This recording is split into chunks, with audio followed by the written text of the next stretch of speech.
Let me get started here. Hello, hello. Happy Tuesday. Hi. Yes, turn on your cameras. Turn on your cameras, please. I like to see you guys. Hi, John. How are you? Hi, good. Hi, Heather. Hi. Thank you guys for being on. Thank you, Marissa. I was just getting ready to say, I'm hoping it's not going to happen, but if I have like a cough attack, you guys are just going to have to bear with me. But I've got like all the water and all the drinks around me right now and a cough drop. So I don't have COVID, just in case anybody's wondering, but I have been a little under the weather. I don't know what it is, but I just told Abby, it's not even like, it's like the annoying sick where you don't feel like death, but you just are annoyed that you have it. You know what I mean? Yes, that's how it is. I'm like, just go away so I can go back to my life. Thank you guys so much for being on. Let's see, we are recording. Awesome. More people are hopping on too. I have really enjoyed doing these industry updates every month, and I would love feedback from you guys too. Anything that you would like to learn about that I'm not talking about, any questions that you have, just anything really about that, because I am very passionate about this. And let me get to where I can get my screen started here. And I believe that sometimes we get so busy in our business that we don't take time to actually understand what's happening inside the industry. And I think that I'm actually going to start a story with you guys that will give you some hopefully give you a little perspective around it. But I think we just really, really have to be aware and understand what's happening in the market. And again, it's not from a scarcity perspective. And I think today you'll really see that. But I borrowed a lot of what I'm talking about today from several different sources. And so I always want to cite those sources. And a lot of it also came from Dave Ramsey. Megan, I know you were on there, so some of it you'll see again, but we'll try to go deeper into it. But I definitely want to make sure that you guys know that I didn't come up with that. And I'm for sure not trying to get sued by Dave Ramsey. So I think he would win that one. So all the credit goes to him for some of these slides. If you missed, oh shoot, Abby, I forgot to ask you this ahead of time, but will you put the link to the One Team YouTube in the chat, pretty please? If you missed session 1, session 2, or session 3, you can go back and watch those. They're all on the YouTube. And if you missed any of them, I would definitely go back because you're going to find some relevant information in all of those. And I've been starting with a couple of the same things every time that I want to continue to really quickly. You are here today to make you the local economist because your clients deserve your knowledge. You don't want to be one of the ones who waits until it's in your face and then prepared. You want to be proactive, not reactive, because that's how all successful individuals are. And I really want to give you perspective because knowledge is power. Thank you, Abby. And the more that you have perspective, the more that you can understand this. And I love Stephanie said, I did not win the last shift, but this one will be different. I love it. Good affirmation. That's a great affirmation, by the way. And that walks right into one of my favorite quotes by Gary Keller, which is the market share that you lose in a shift, you will never get back, but the market share that you gain in a shift, you will never lose. And we're going to talk a little bit about that. But first, I want to give you perspective. And I copied this from Dave Ramsey, only I found my own picture because 3 years ago, I can't remember when it was, a couple years ago, I got invited to go fish with some ladies. Linda McKissick invited me in West Virginia at close to the Greenbrier on some land that Gary Keller owns. He's crazy about fishing, and he bought this area and he developed it, and it's just awesome. And Dave used this as an example, and I thought I have my own example to give to you guys. And it's the example of a big picture of a fish. And when people catch these fish, they hold them up to the camera, and you can see you're supposed to, I didn't do a very good job of this, you're supposed to hide your fingers a little bit underneath of it, and you put them way out so that they're right up in the camera so that the fish appears to be much larger than what it actually is in real life. And while I would love to tell you that I caught like a big one, I think this was like a mediocre something or another. However, it's all about perspective, because perspective actually gives you hope. And perspective shouldn't come from the things that sometimes it does come from, which is Facebook or what we hear our friends say or other people around our office, but it should come from data. It should come from real experiences. And you can also use the past as a predictor to give you really great perspective. So today I want to share with you guys some really great perspective, and with the intention of you walking away feeling like, okay, this is good. Like I understand it and I have perspective on it, and I don't have to live in like a freak out thing. I like to start with the new Millionaire Real Estate Triangle. This has evolved so much. I know several of you aren't with Keller Williams, and that's totally cool. If you haven't read the MREA, then you may not know about this, but many of you, when you hear of the triangle of real estate, you think of leads, listings, and leverage, which are the bottom squares. It all starts with leads. When you get your real estate license, you got to get leads. If you don't have leads, you don't have a business. And then it moves to listings because you navigate more towards, okay, now I know that he who has the listings is the one that's going to dominate, and listings bring buyers. And then you get to a point in your business where you have to start bringing in leverage, because only one person can only do so much alone, right? So then this triangle evolved, and we went to the inside. And Gary said, okay, in order for that to happen, in order for you to be a millionaire real estate agent, you have to first think it, because if you don't believe it and you don't think it with your mindset, then it's never going to happen. So if you don't think that you can do it, then you're not going to probably do it. It's our self-talk that's really, really bad. And then after you think it, you move to earn it. And that's when you actually start to just gross as much as you possibly can. So if any of you are drawing this out and writing that down, which I would encourage you to do, because remember, you retain, I think it's 65% more when you actually write something down. When you earn it, what I would write next to that is just gross as much as you can. And you get into just being able to gross as much as you possibly can. Then you move into net. And that's where you really start to run a P&L. You understand your expenses and you understand how much you're bringing home versus how much you're spending. And you not only just earn it at that point, you net it at that point also. And then you move to receive it. Receive it, really next to that, you should write passive. And what Gary means by this part of the triangle, receive it, is you should really start to think about growing your passive income and other streams of income. So you're already netting something from your real estate business at this point. And then how can you start to receive some passive income streams, whether it's other opportunities, whether it's through your profit share, whether it's, if you're with KW, if you're not, maybe it's through rentals or, investment properties, whatever that looks like, but you start to think about passive. And then at the top, it's how can you strategically give it? And so that's when you think about, okay, man, now I can really give.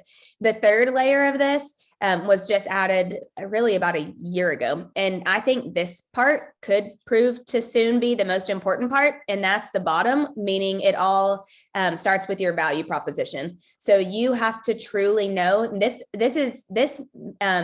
it doesn't matter what kind of industry or market we're in, you have to have a value proposition. When we enter into a shift, or what I'm now liking to call let me tell you the exact word, a deceleration, I think is the word I had, of the market. I've got it in here somewhere. You have to know your value prop. You have to really understand the value that you provide to your clients. And then you move over to customer experience.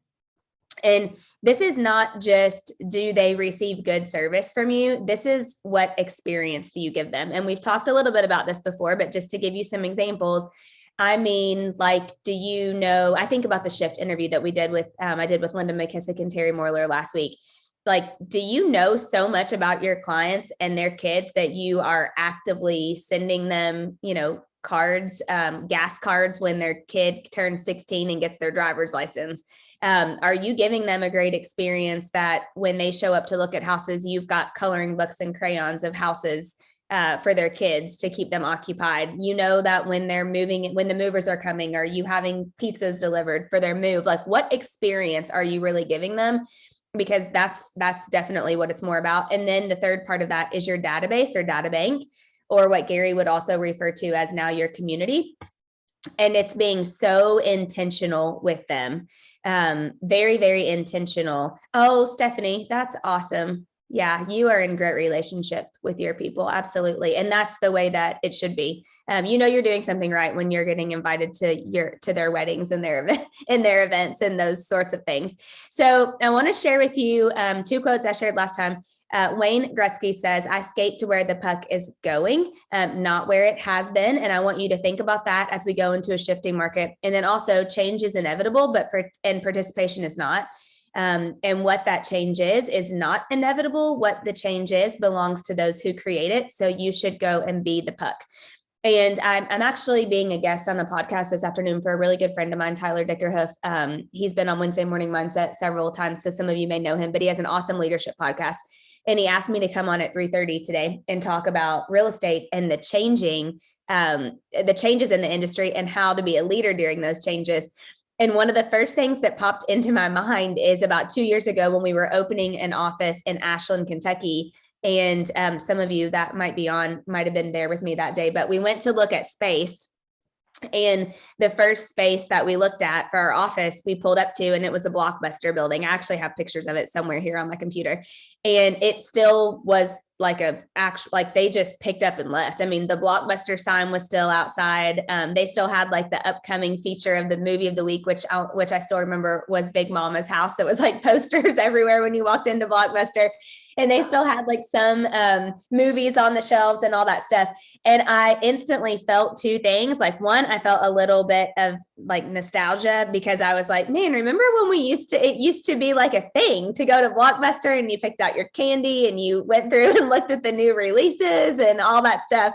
And then the second part of me felt kind of sad. I was like, man, it's crazy because it was just like one day we opened our eyes and all the Blockbusters were gone. And then the next part of me felt like, but how much do I love Netflix? Like, I love it. I love that Netflix tells me what I want to watch before I even know what I want to watch. I love that I don't have to watch, I don't have to worry about taking it back and being late on returning anything that I rent or anything like that. So there's so many positive things about it too. But the point of me telling you that is that things are always changing and we just have to figure out, are we going to adopt into it? Are we going to be the puck and look where it's going and be a part of that? Or are we going to get stuck back? So these are the magic numbers. Again, I just want to show these every time so that you know them. 2246. In a balanced market, in a good economy, we see GDP right around 2%, gross domestic product, by the way. Inflation right around 2%, which inflation is at 9.1% right now, by the way. Real estate, we want to see an average appreciation of about 4%. That's a balanced real estate market. And then unemployment, we want to see below 6%. If we can stay at these numbers, everything is usually pretty smooth and good. When it's not is when we get out of whack. And that's kind of how we have been. This actually, I didn't change this slide. This was the slide from last month where inflation was at 7%. And so just so you know, right now for year to date, or this month right now, today, live time, yesterday, live time, it was 9.1%. So another big reason of that too, and this is actually still the same, but there is still shutdown in China. And just remember that an actual recession, for like the definition of a recession, is 2 quarters of negative GDP. We did have Q1 was negative. Q2, I don't know if they officially came out and said if it was negative or not. Shoot, guys, I should have looked that up for you. I will find that out and send it in the post email. I'm looking just to see if I had it in my notes and I don't remember, but they were predicting that by the end of Q3, the government would officially declare us to be in a recession. Okay. Thank you, Mike. Mike with the stats always for the win. It has not been released yet. Thank you. Perfect. So when it is, I'll let you guys know. So these are just the numbers that you need to know and understand. So I don't know if any of you attended this. I know a couple of you did that I see on, but I was on a Dave Ramsey reality check. Like him or love him, and I have mixed emotions sometimes too. He gave perspective and he gave some really great data. And it all actually matched exactly what Gary gave. I liked some of his graphs better. Honestly, I thought they were easier to understand from a consumer perspective that I think you guys could use too. So a couple of things that I just want to make sure that you are aware of, and then I'll show you some of the graphs. So there's only one thing that drives houses up, okay? And that's demand. That should say house prices. Sorry, that is a typo. One thing that drives house prices up, and that's demand. If you think about it, coming out of COVID, everybody wanted something bigger. They wanted something better. They wanted to be closer to their family. They didn't have to be next to their work anymore. They needed more room. They were pregnant and having babies, or they decided they couldn't live with their spouse anymore and they were getting a divorce. I mean, COVID brought about so many different things. And what that did was it created a demand for more houses. In 2020, home prices were up 29%. In 2021, they were up 18%. They're projected this year to be up 8% and then go back to 3 to 4% in 2023, which is a balanced normal market. Remember what we just talked about, those magic numbers. Let me go back really fast. 2246. Real estate appreciation at around 4% is the magic number. That's kind of a balanced market. That is not a crash. So what we're really going to talk about today is, yes, we are going to go into a shift. Yes, we're going to feel a little downturn in the market. What we won't feel is a 2007, 2008 crash. And I've been saying that from the very first one of these that we did. There's a massive difference between those two, but we will feel a slowdown, but it's not a crash. So here's a couple of stats around that. Currently, the supply is half of what it was in 2007. So in 2007, there were approximately 3.7 million homes for sale compared to today, about 800,000. So there's not as many homes out there for it to be a crash, if that makes sense. In 2006, there were 2.7 million new construction homes that were started compared to last year and this year, around 1.3 million new build starts. So if you were in the business in 07, 08, you might remember, I mean, it was a massive amount of new construction. Most economists will say that any builder that has a lot of spec inventory may want to just watch it. They could be concerned. We are having more price reductions right now than we've had in I think the last at least 72 months. In 2007, 2008, we had 0 big companies and major organizations purchasing real estate. And today we have a ton. So this is going to drive demand also. This to me is very interesting. And I'm hearing it all over. They're buying in Indianapolis right now. They're buying in Columbus right now a lot. And we've actually even had some come in and buy in Lexington, which has just been interesting to me, but it's actually creating more of a demand than we have the supply for. And I found this extremely interesting for those of you that are on here in Columbus. This is the percentage of homes bought by investors. So look at this. In Atlanta, Georgia right now, 33% of the homes that are being bought are bought by an investor, meaning a bigger company or an organization are coming in. So these are the top 10 that they're buying in right now: Atlanta, Jacksonville, Charlotte, Phoenix, Miami, Las Vegas, Orlando, Tampa, Nashville has been huge. And look at Columbus. 22.8% of the homes this year that have been sold in Columbus, Ohio, have been bought by an investor, by some sort of investment company or organization. If you're in the ones on the right, then you're in the bottom 7 of where investors are looking to buy right now.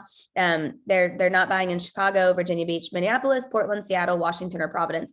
So it's interesting because if you go back to look at this, when we had a crash in 07, 08, there were no big companies like that were out buying as investments. We had local investors, but we didn't have huge companies that are coming in. Are they mostly out-of-state investors organization? Yes, Tyler, definitely they are.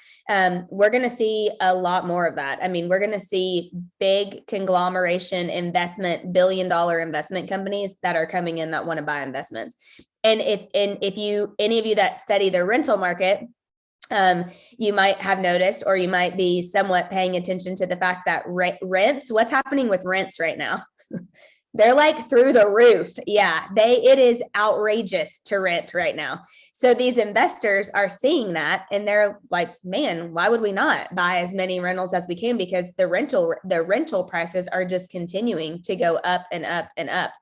I found this really, I'm going to explain this, but I found this really interesting. So when you have supply versus demand, I think we all know what that means. However, I like how he broke this down. Supply is we have a shortage of used inventory, home starts are down, and foreclosures have been down.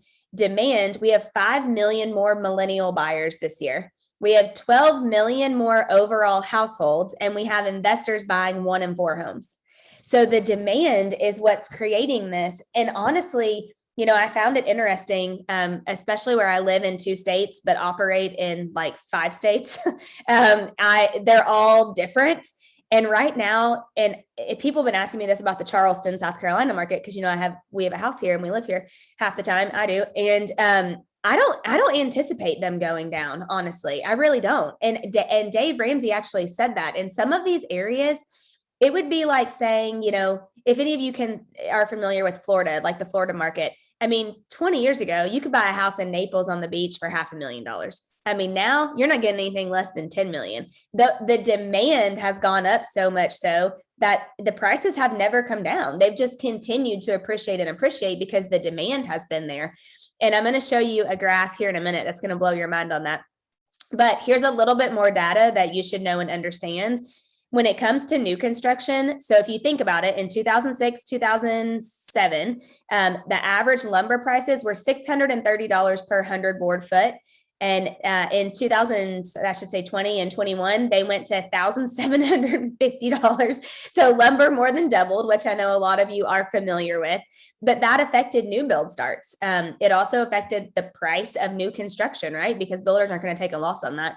Foreclosures in 2007, 2008, when we had the crash, quotation marks, they were between 500 and 600,000 foreclosures that came up. And today we have absolutely none. Many economists, including Gary Keller, including Dave Ramsey, including Steve Murray from Real Trends, they believe that we will see foreclosures coming back in. And that's because there's a big stack from bankruptcies. And that means that foreclosures and bankruptcies, they go together, right? So because there are some that need to be cleared out, we will see some foreclosures, but it'll be nothing like it was before. We will not hit the 500, 600,000. I guess never say never, but the data is not there to prove that. And remember, a short sell is when people are upside down. That's not necessarily as much the case right now. Foreclosures are when you can't afford the payment, but you might have equity in your house. And I think that's more of what we will see, because as inflation continues to go up, people are paying more for gas, more for groceries, more for just the cost of living is expensive. And that takes away from them being able to afford their mortgage payment. However, they may have some great equity in their house. They might just not be able to access it. So that's actually what will typically push people into foreclosure. And then we'll have the backlog. We still had, oh man, I think I had this on the last one. I don't remember.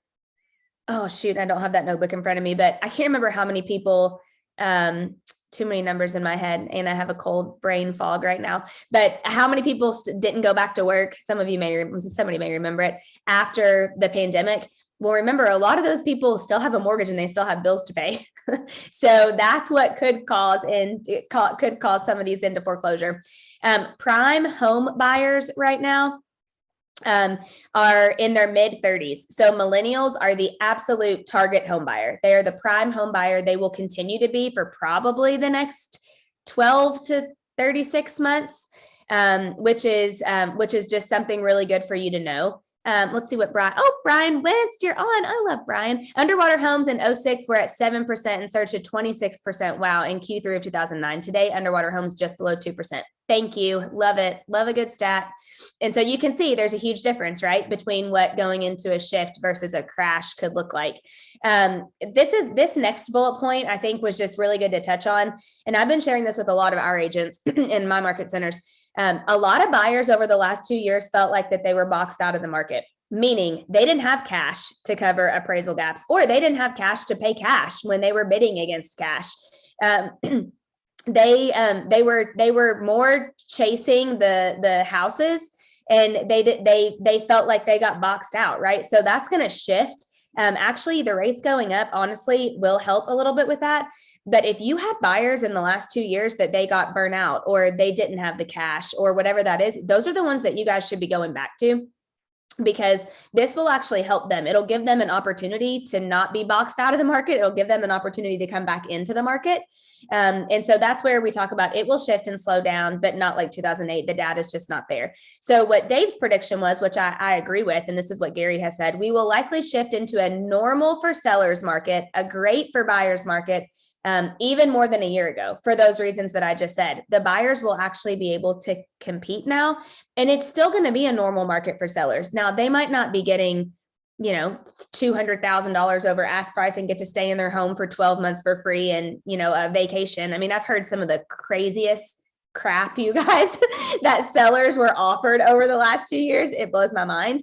But again, that's not normal. That's not a normal seller's market. So we will shift back into probably a normal seller's market, which will mean for most of you, you need to dust back up, or if you have dust off, or if you haven't before, if you've never had one before, your listing presentations, your objections on how to do price reductions. I talked with, one of our agents in Columbus yesterday, Teresa Kinney, and she said, I'm staging like everything and I'm still getting above list price with the staging. And I thought, man, like we used to stage everything. And over the last couple of years, we personally, I don't think we've staged anything.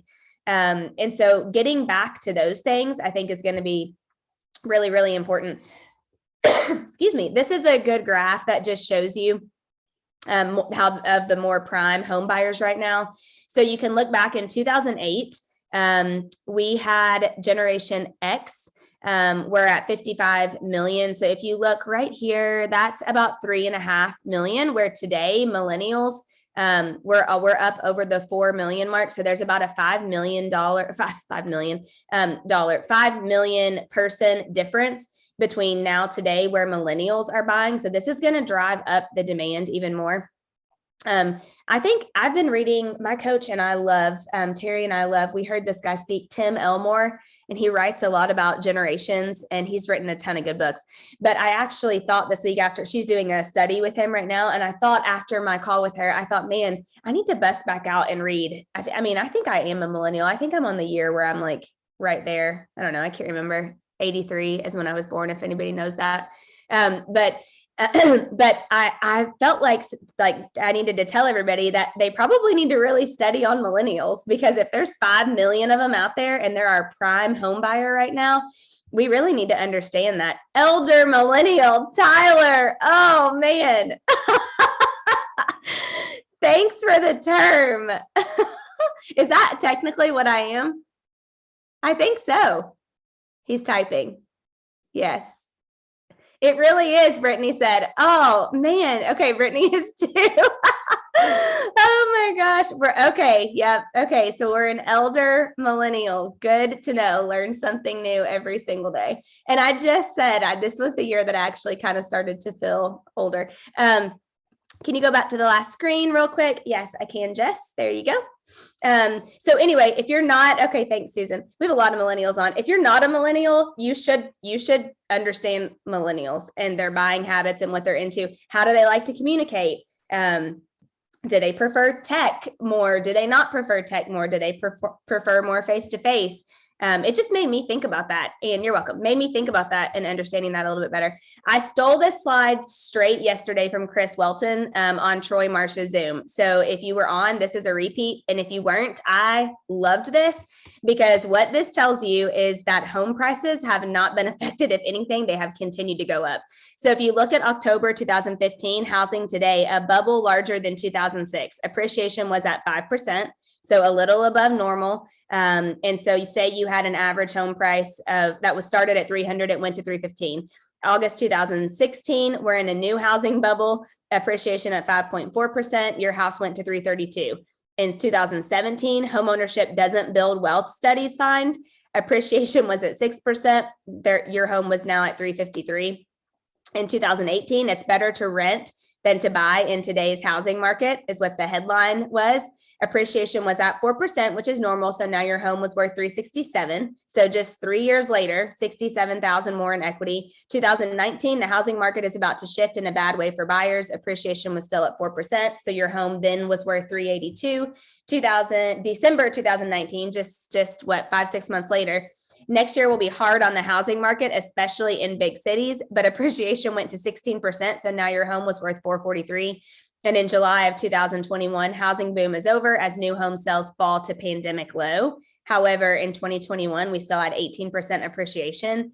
And this same person's home, if they bought it if it was worth 300 in 2015, in July of 2021 was worth 523, or is worth 523. So the thing that I absolutely loved about this, okay, did Abby say geriatric millennials is all that I need to know? Who said that? Who from the 1D? It definitely was probably Abby, because she's the one on a consistent basis that makes me feel old these days. It was her. Yes. Thank you, Abby. Perfect. You and TT are both in timeout. So the perfect thing about this is that this tells us, one, we can't believe fake news. That's why we have to have perspective. And that's why we have to have the data and the stats and the things that I share with you guys that I want you to continue to understand about. But this is nuts. I mean, who in the world, whoever said, which one was it? Homeownership doesn't build wealth, studies find. I mean, this person, $223,000 of wealth in a 6-year time period, in my opinion, is pretty dang good. And I would have loved to have seen what their stock portfolio looked like during that time as well. I'm gonna almost bet that this is a little bit better. So the next part of this to me was also equally as interesting. And that's our domestic migration. I didn't know this. I mean, I knew this, but I didn't know it like this. And I found this to be fascinating.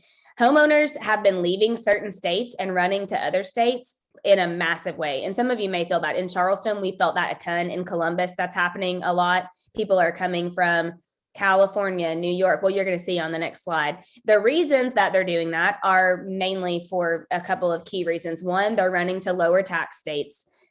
Two, people moved for more health freedom. I mean, when New York was completely shut down, we had an influx of people in Charleston that bought. Adam and I lost a house that we loved. I like our house now better, so everything works out for a reason, but I was like super upset about it to somebody who came in and bought cash sight unseen from New York, because they were sick and tired of not being able to do the things that they wanted to do. And in South Carolina, we didn't have as harsh of COVID restrictions as what they did in New York. So more health freedom states, different politics and political views are making people move. And all of this affects housing prices to the positive in the states that they're moving into. Maybe not the states that they're moving out of, which is just a couple, and I'll show those to you. But the states that they're moving out of already had such high pricing for homes anyway, that now they can move to somewhere like the Midwest, and they can have a larger house with more land and a, maybe better school or equally school district and all those things, but at a lower price, and they still feel like it's a win. So that's going to continue to drive up the demand. The largest frustration from 2019 today, this was a Ramsey study that they did, and I thought this was so true, and you guys can probably relate, is how much more expensive it is. But he did say, one could argue, it's a better time to buy because of what we said earlier. You don't have to pay cash, and we're getting back to not having to, waive inspections, which I think is like the dumbest thing on the planet. But all those things that buyers were doing just to win offers, those will go away in a normal market. Here's the domestic migration slide that came from Dave Ramsey. They got it from the Census Bureau, so you could also find it on there. But if you look at this, 888,000 homeowners moved out of the states. This is from July of 2020 to current. So basically in the last 2 years, almost 1 million people moved out of California, Illinois, New York. And I have a really hard time saying that M state for some reason. And we were just talking about this with the kids, and it gave them the opportunity in the car. We were talking about this, and Adam, we were cracking up because I was pronouncing it wrong. And they kept saying Massachusetts. And I was like, okay, you don't get the opportunity to use this to try to say a cuss word because I'm saying the state wrong. So now every time I see that, it makes me laugh. And I think about that. I'm like, oh my gosh, these kids. But so almost 1 million people moved out of those states. And they moved into states like Arizona, Texas, Tennessee, North Carolina, South Carolina, and Florida. And amongst many others, those were just the top 6, I believe. 1, 2, 3, 4, 5, 6. Yeah. So you can see most of them are lower tax states. I mean, Florida, Tennessee being probably, I think, maybe the main 2. Texas might be too. I'm not 100% sure, but this will continue to change as the migration changes, and it's going to definitely affect demand, and it's going to affect the prices too. So interest rates, I put this in here because I think it's so true. I feel like they've become a trigger word again. It's like people hear interest rates and they're like, triggered by it. But the thing that Dave said is interest rates don't cause prices to go up or down. And I have some slides to show you this. And Jen Vickers, please let me know if one of these is the slide you're looking for, because I've looked through mine and I wasn't sure which one you wanted. 1978 rates went above 10% for the first time ever. In 1981, they were at 18%. That was when Gary Keller sold his first house. They still sold houses then. Dave Ramsey shared that he sold 78 homes himself in 1985, and the interest rate was 14%. In 1992, they finally went below 10% again. So from 1978 to 1992, they were above 10%. That's kind of a long time frame if you think about it, and people still bought and sold. And then they've never been back up since then. So 1992 was the last time that they were at 10%. Now, people are saying they feel like by the end of this year, they could get to 8. I mean, Gary originally was saying, don't be shocked if you see 10. I think most people, that was at the beginning of the year. I think most people now are saying that, they could, although the last couple of weeks, I think they went back down.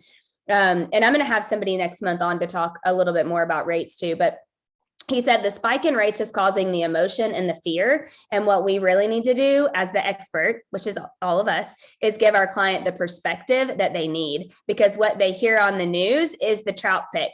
So I want you to think about that. That's why I dug out that old picture to show you guys, because that's what our clients, that's their perspective. I mean, what they hear on the news is that the rates are through the roof and that they can't afford a house. But what they need from us as their expert, as their realtor, is we need to give them perspective on those things. And I think it's great. Like Jen Vickers, I love tonight, she's having a seller seminar and she asked me for some of these slides because she's going to show. And I think that's so good, Jen. That's like one of the smartest things you can do, because that's giving them the perspective that they need based on data and stats, not based on something that they see, on Facebook. This might be what you're looking for, Jen. Here's a fixed rate mortgage average versus median home price. So the interesting thing about this slide, and this came from Dave Ramsey, but it looks like he sourced at the bottom where he got it from too. But you can look. So the blue squiggly lines represent the interest rate at the time, the percentage of the interest rate. And then as you can see, this is the price of the homes. So it's interesting to me to really actually watch through this. Caroline, yes, we will send out the slides for you guys. Just make sure you source Dave Ramsey if you use them, not me. But you can see the correlation is interesting, because the rates really, you can see they exactly the numbers from 1992 all the way back down. They never went back above 10. However, the median home price has continued. It took a little dip right there, but they've just continued. It's continued to go up and up and up and up. So it doesn't look like it's oh, they don't go out with a recording. Okay. Thank you. I will make sure that we do send the slides with the recording. And if you need them from last time, just shoot me an email. It's here. It's Dana Gentry at kw.com, and we'll make sure that we get them sent to you. Here's also the mortgage rates, and a different one. This one came from KW research team. This is one Gary shared with us, but this is just annually if you like to look at it in a different way. I tend to like to look at it in this kind of bar graph way versus those squiggly lines. But you can see the averages and the average 30-year fixed mortgage rate too. And then it gives you the historic as well for any of you that like those. And then in case you're like a numbers visual person, here are the rates and for every single year back since 1972 through 2021. And I think that the average ended up being right around 6, I think, out of all of these.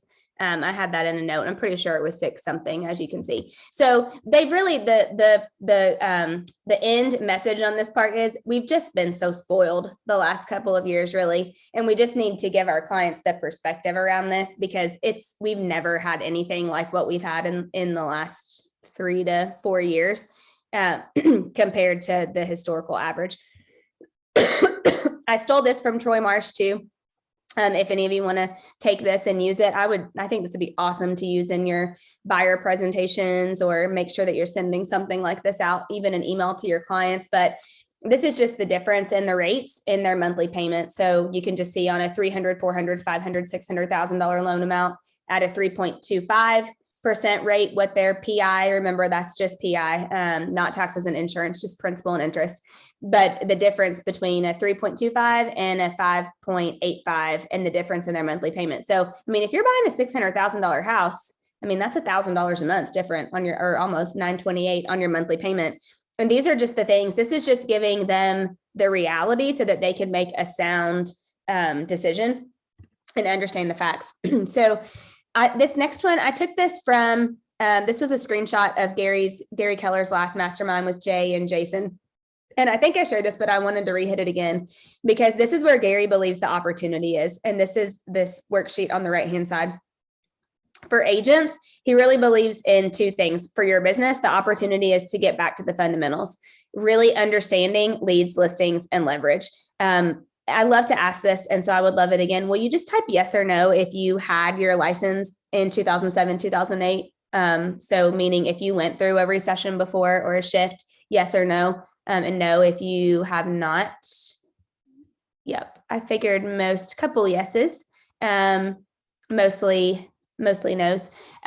So this is good for you to look at, especially if you said no, or even if you said yes, because it's been a while, right? But most of you were not in the business in 2007, 2008. So you do need to get back to the fundamentals and understanding leads, listings, and leverage. You need to be prescriptive with your clients, meaning you need to give them the data and the numbers. You need to give them the stats. You need to give them exactly the prescription. Think about it. If you're going to the doctor, they don't just describe what will actually make you feel better. They give you the exact prescription for what it is that you need to not be sick anymore. And so you need to figure out what that looks like for your clients and how you communicate that to them. Because giving them prescriptions and being prescriptive with it is going to keep you, it's going to make you their expert, right? They're going to continue to look at you as the expert. If you're growing a team, he believes the opportunity is to continue to add more agents so that you can have more leverage. You need to convert more of your leads. Gary definitely believes that we don't, and I totally agree with this, that we don't actually have a lead problem. We have a follow-up problem. Many of us have so many old leads. We let them go. And remember that the time that they are most likely to convert is after the 7th or 8th touch. If it's a cold lead, not somebody from like your sphere or a past client, but a cold lead actually converts on the 7th or 8th time. And I would challenge you guys to ask yourself the question, how many leads or contacts do you have in your CRM or in your database somewhere that you haven't touched in who knows how long? And did you touch them 7 or 8 times? And probably not. And then just running your business like a business, running departments like a business. So having a leads and appointment part of your business, having a sales and listings department in your business, and then having listing, marketing, and transaction management. That's why we've been bringing that stuff into our market centers to just be leverage for you guys. Like use the transaction management company, let us help you do your marketing so that you can leverage those things and run them like a business. And then investing in yourself, Gary believes, or investing with your wealth in your own personal wealth is another big opportunity going into a shift. He says, associate yourself with cash, understand rates of return. It actually blew my mind. I heard a stat about a certain number of people, I don't remember what it was, but it was high, that have never had, didn't even know hard money loans existed.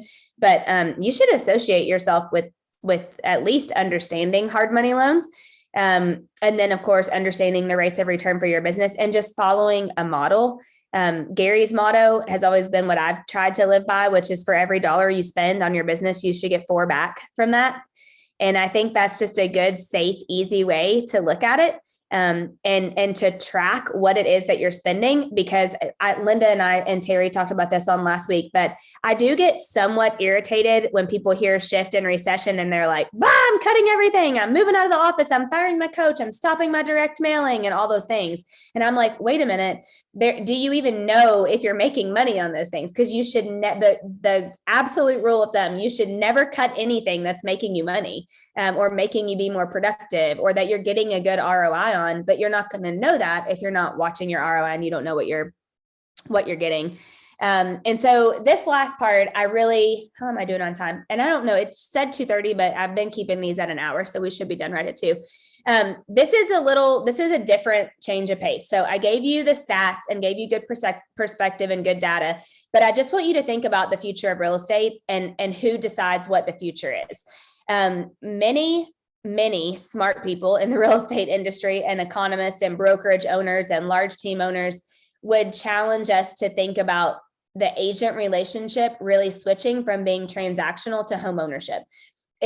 Over the last several years, Gary talked about this. It's like the brokerages used to have all the power. It was like you joined a great brokerage, the brokerage had the branding, the brokerage kind of had the power. It was more that traditional old school way of thinking. And then over the last few years, it kind of switched to where agents had more of the power. Agents were building teams bigger than what their office even was like, or agents were really coming up with ways to innovate and change and bring more value and do all of those things. A lot of people, again, and I've been studying this a ton, and I'm going to bring you guys more on this, but they believe that the next shift of power is moving to the homeowners. And there is data that shows that. And there's just a lot of, for one, the fact that we do use this for everything, whether you're a geriatric millennial or not, I think you're still using your phone for everything. So they expect more, they expect a different experience. They expect more from us. And so what I mean by, hi, Tim Real. Oh my gosh, long time no see. What I mean by moving from transactional to homeownership is they aren't looking for you to just help them with the transaction. And some of you who've done this for a long time, you'll understand this. Like when you sell a house to somebody, you're who they call when they need a painter, when their garbage disposal is broken, when their HVAC leaks, all the things, right? When they need somebody to mow their grass and they don't know anybody, you become all the things. And this is moving even more towards a different shift now, where they're looking to you for all the things home ownership wise. So I want you to start thinking about that. And this is what this looks like. We have consumer services, agent services, broker services, and core services. And then that moves down to the agent, which then moves down to the consumer. All of those are going to be different. But the main thing on the consumer services for you guys to be thinking about are, what are some of those things that, remember this sentence I've shared with many of you before, and if you've never heard it, you need to write this down. Because you're a client of mine, blank. And that's what I know Stephanie's heard that. I know what I'm talking about with that is, because you're a client of mine, you have access to a free window cleaning every single year. Because you're a client of mine, you get unique access to our private Fall Fest event, to hear Tiffany Laverne's husband sing, hopefully, if you're in the Kentucky office. What are those things that you are giving your clients unique access to, and unique insights to, and unique services for, because they are a client of yours? So one of the things I just really want you guys to think about as our industry changes is, what's the answer to that? Number one, do you even have an answer? And number two, if you don't, you need to. And if you do, how can you continue to expand on that? And we need to do the same thing for our team. We've been doing that. But because they're a client of yours, blank. And what is that? Because they need to see you as the everything, honestly. And that can feel a little, under pressure. But the reality is that it's the truth, because we don't want big corporations coming and talking them into not using a real estate agent for their transaction. We don't want them to think that they can list their house with Redfin, or bundle with Zillow and all those things. We want them to keep you at the belly to belly relationship level with them. And the way to do that is to constantly be their TOMA, top of mind awareness, and to be able to be the home ownership everything. It's not just transactional anymore. You need to know when their kid loses a tooth. You need to know when their son passes their driving, exam. You need to know how much equity they have in their house and help them maybe understand that they could take, just like I asked Troy yesterday, they could take that money and go make money. And there's a lot of people that have the opportunity to do that right now because they have more equity than they've ever had. You need to know, when they lose a loved one or, all the things, like you need to be the everything. And that's home ownership. And I do believe that with the right kind of leverage, you can do that and you can be that. But I think we just can't forget that, because as the market shifts, we've got to do that. So a couple of things just to wrap up. I pay to subscribe to a platform called 1000 Watt. It's not cheap, to be honest. So I try to share some of it that I can with you guys, because it can be pricey, but I do get a lot of good data from them.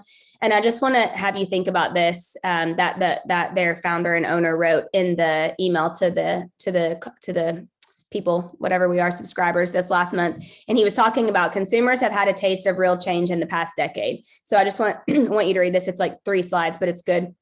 On May 14th, 2007, at the end of the previous party, Redfin CEO Glenn was featured in a 60-minute piece titled 6%, in which he said real estate by far is the most screwed up industry in America.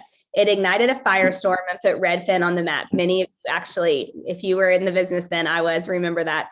Less than 2 weeks later, on May 27th, 2007, the Department of Justice announced that it had settled its lawsuit against NAR over rules that impeded discount brokers, claiming the resolution would result in more choices, better services, and lower commission rates for consumers. Of course, no such thing happened over the next 5 years. Housing came down hard and commissions rose, actually. So some people were paying more than 6%, and as they typically do in a buyer's market. As of Q1 2022, 15 years later, Redfin's national market share stood at 1.18%. By volume, and RealTrends estimates that all discount shops have never topped 3 to 4% market share. That's an important number. A handful of flat fee or rebate companies like Homey have gained traction locally or regionally in the past few years, but many others, perhaps most notably Purple Bricks, which many of you have heard of, they failed. He said, but it feels to me like the stage is set a bit differently this time. The force of change seems at once more diffused and more impactful and rooted more firmly in felt consumer needs. So see, again, it's going back to the consumer. This started in 2015 with the launch of Opendoor, which introduced an entirely new way to sell a house that did not simply adjust the terms of the existing structure, but circumvented it altogether. This provoked Zillow to go all in on the Opendoor model, to the extent that which Rich Barton said in 2019. I remember when he said this, I actually shared this on a Zoom. Ideally, I would like to have the Zestimate be a live offer for every house in the country. How much of a joke is that, by the way? Sorry, Rich Barton. And the company began making that real for some homes in 2021. You kind of thought that the jig was up. The Zillow moonshot was aborted, but Opendoor and OfferPad remain, as does the educational imprint left by the most far-reaching real estate brand on the planet, touting this model for 4 years. The toothpaste is out of the tube. Some people can now move more quickly and easily and will choose this path. And really, that's reality, meaning that a non-trivial number of homes will no longer be sold within the traditional system. Opendoor also embraced iBuying's I don't even know how to say that, whatever that means.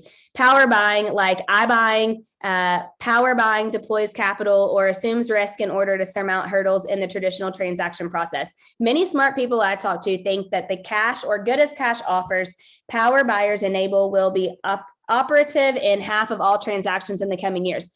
That's really important, you guys. The fact that could happen and be half of transactions, that's important. Some power buyers, Opendoor included, employ their own agents, which I have referred to as push button agents, he says, while others, notably like Homeward, which many of you know Homeward, Knock and Ribbon, allow buyers to work with their own agent. To the extent that the former succeed, more and more people will experience a very different kind of real estate agent. And so I shared that with you because I just want you to think about that. As we move into a recession and a shift, it's not necessarily just the home prices or the rates or those things that are going to change. It's the industry as a whole, really, to be honest. And so that's why so much of this is so important. And I just I'm so proud of everybody that gets on and listens. And you guys should share these with other realtors that you care about, because honestly, it's a different industry and things move very, very differently. And if there's a chance, I don't believe this, but if there's a chance that half of the homes sold could be sold in some sort of open door or iBuying way or transaction method, that's a lot less homes for realtors to sell or be a part of the transaction of. So it's all the more reason why we have to really, really, really be in relationship with our people. So in closing, a couple of quick things. Number one, a shift does not mean, you are so welcome, Cody. Thank you for being on. A shift does not mean a crash. I believe we're already in a shift. I mean, many of you are feeling it. Do you guys feel like we are? Am I the only one that feels like that? It's definitely already feeling that way. But that doesn't mean that we're going to crash like 07, 08. You must know the skills necessary to navigate a shifting market to gain market share, to be able to go out and take market share. You need to think of yourself as less transactional and more homeownership, which is what we just talked about, meaning that you're their everything. When it comes to your clients, you have to be the expert, and you have to be the one who's in constant communication and relationship with them. And I just gave some examples, but you have to think of Terry Moyler's letter from the heart. And if you missed that, you should have gotten an email last night with it. And it was great. The episode on Shift with Linda and Terry, they have just like wealth of knowledge. But Terry sends a letter from the heart to her clients every month. I think it's so smart. Or you might think of Danny Barron in Cincinnati, his Danny parties, or Ken Pozek's community on YouTube. Or honestly, I'm throwing Roger Wilcutt now into this mix of dominating where he lives. But you have to be known for something. And it's more important than ever before for you to figure out what that is. And you have to really, really, really, you've got to be known for something. And so I just want to challenge you to think about that. So here's my 3 pieces of advice and action items for you today. Number one, you need to know your sales stats. You need to know your markets, and you need to be familiar with our nations. I mean, you should be familiar enough that you can logically explain, because not just rattle it off to your clients because they have no clue what it means either. You should be able to at least somewhat break it down for them. And this stuff doesn't come naturally for me. So I'm sure it probably doesn't for many of you either, but I just have to keep doing it over and over and over. But one thing I can promise you is that if you go teach it, you will learn it. Doing this every month has forced me to, and I needed that. And I love that. And if you just go, that's why I'm so happy of Jen Vickers doing this with her sellers tonight. And if any of you else are doing things like that, let me know, because I would love to hear what you're doing. But if you just commit to go teach it, like, you're going to learn it, I promise. And that's such a good way of doing it, but you should be familiar with those. The second thing that I think you need to do, and some of you are going to hate me for this, but you have got to adopt to video.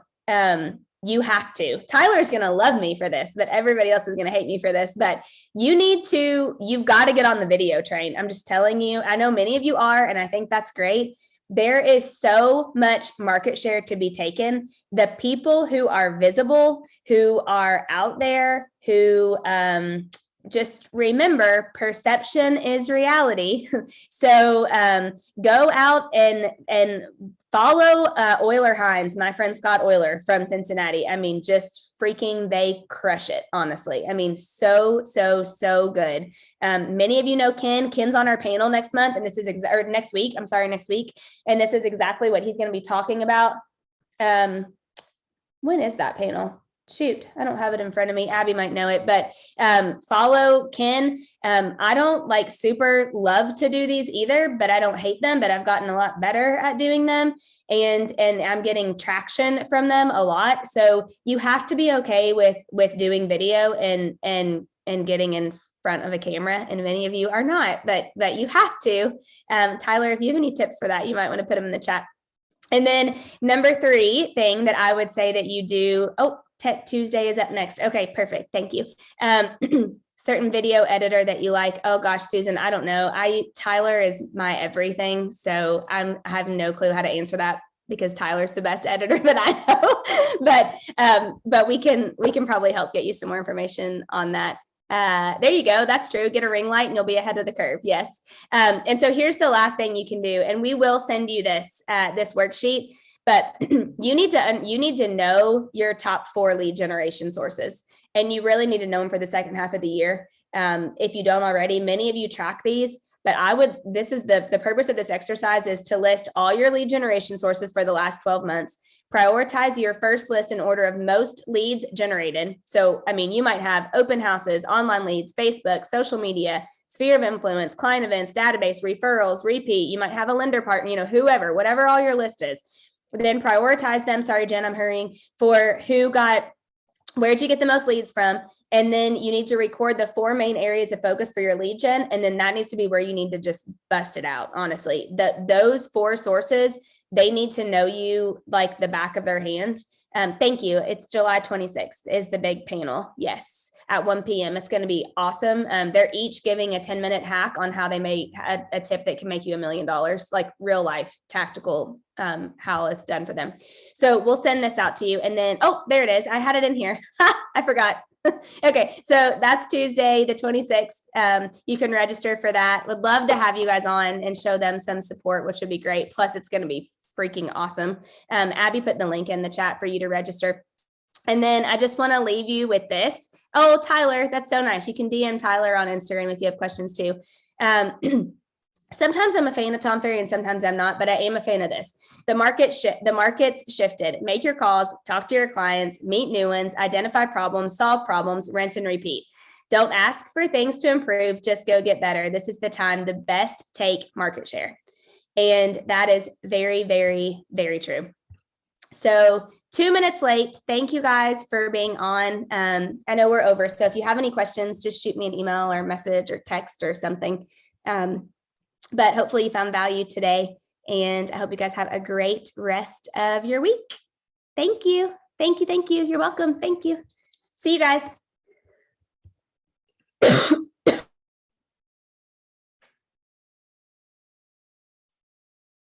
you want to just make me host?